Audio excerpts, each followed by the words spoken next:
Uy sharoitida yengilgina olab somsa tayyorlaymiz. 300 gram suv solamiz. Qattiqqina qilib xamir qo'rib olamiz. Endi buni zuvalak qilib tindirib qo'yamiz. Qiymani tayyorlab olamiz. Piyozni mayda qilib to'g'raladi.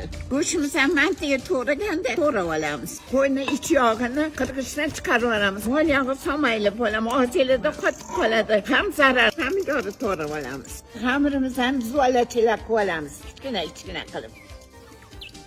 Qiymamizga zira, tuz solamiz. Xamirlarimizni juvalab olamiz.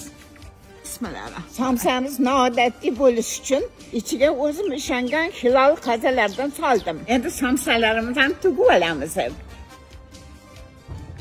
Somsamizni 220 gradusda pishirib olamiz. Somsani ustiga suv sepib qo'yamiz. O'shanda hol bo'lib chiqadi. 10 minutda tayyor bo'ladi bu somsa. Ana o'zidan chiqqan yog'larni o'ziga suramiz. Qanaqa chiroyli. Bismillahirrohmanirrohim. Voy, mana qarang, so'klarni oqib turishini qaranglar. Juda mazali.